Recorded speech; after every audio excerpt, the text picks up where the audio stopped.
Rushworth-Brown, and welcome to Book Fair Australia. I'm sitting here in Sydney, beautiful Sydney, Australia, talking with Lauren Searson Patrick. And Lauren has just written a wonderful book called Amber Wolf. Lauren, as soon as I hear the title of that book, I sense adventure. Yes, that's good. That's a good thing. It is full of adventure. So it's an adult fantasy novel, and it's about a woman who, in the process of investigating a series of abductions, finds herself sort of in a whole new world where there is, adventure awaits basically, and she has to essentially face up to some of her own truths to avenge the death of her mother, and potentially alter the fate of the dying kingdom in the process. So yes, adventure, it definitely ticks that box. So your first novel? It is my first novel. It's the first in a duology, an adult fantasy duology. But yes, it's my first ever published book. Okay. Now, being your first novel, what sort of advice could you give to young aspiring writers? I think, to be honest, there is a lot of advice out there. I would say probably two things. Do read and learn all those different things and take the tips from people, but take what sits well with you and leave what doesn't. I don't think you can be all things to all people. So that would be my first piece of advice. The second would be really to write what you love. I think it's a hard slog if you're not getting some personal enjoyment out of it as well. Yeah.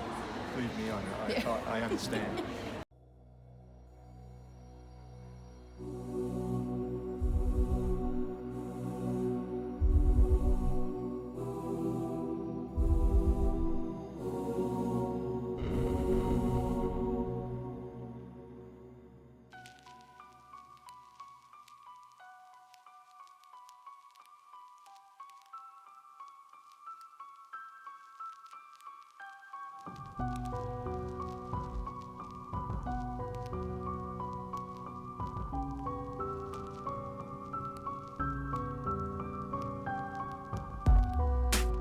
And obviously it's quite a large book. What did you edit out of it? You thought, that doesn't quite fit.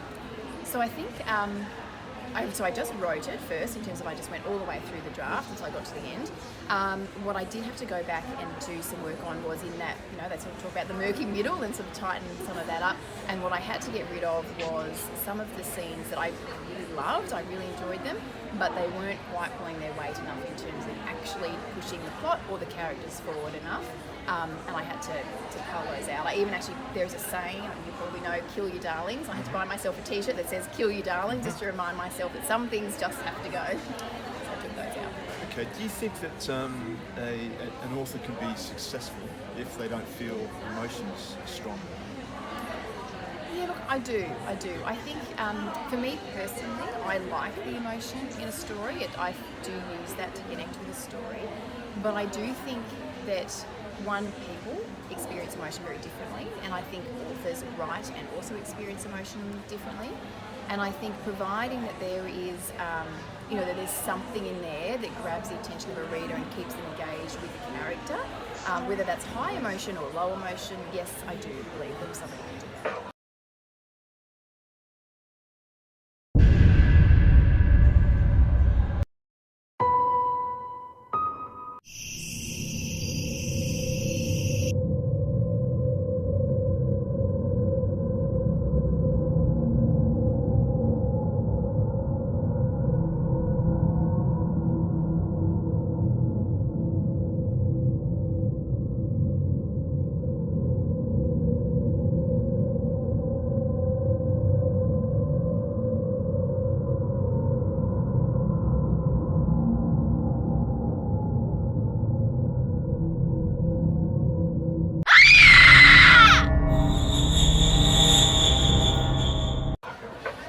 I know, being an author personally, it costs a huge amount of money to market and that type of thing.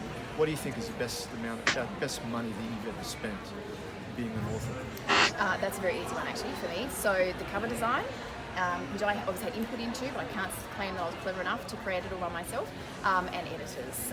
Particularly, I think editing is important anyway, but because it is my debut, I just really wanted to know that it was the best quality that I could put out there, and having that assistance from an editor to kind of guide that process was really, really valuable for me. Great.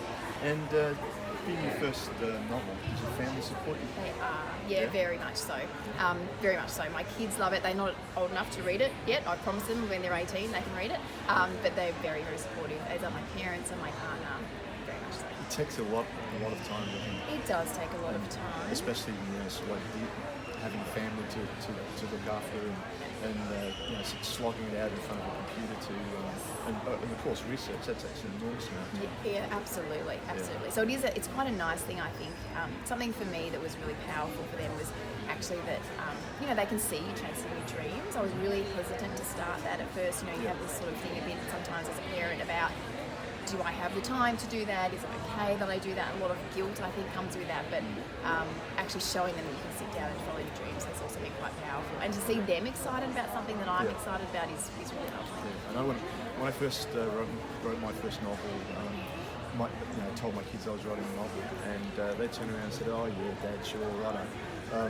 You'd probably give it up in a couple of weeks. So, and you get to prove them wrong, right? Yeah. 3 times. Yeah, good on you.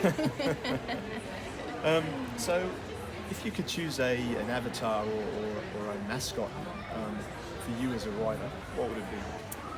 Look, actually, that's a really good question, another easy one, which is good. It would be a wolf. I think for me, personally, there's just been something about a wolf that I just have really loved growing up.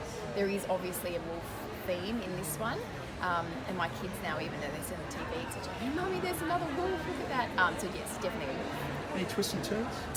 Yes, there are actually. You won't yes. talk too no, much I won't talk about too much about them. But yes, there are definitely some unexpected twists in there. I'm trying to think, how do I do that without any spoilers? But yes. Let's just leave it there. I'll leave it there. Yeah, leave it there. I'll keep my mouth. So, Lauren, it's been a pleasure talking to you, and I hope everything goes really well for your novel and the wolf. And enjoy the rest of the weekend at Book Fair Australia. Thank you for having me.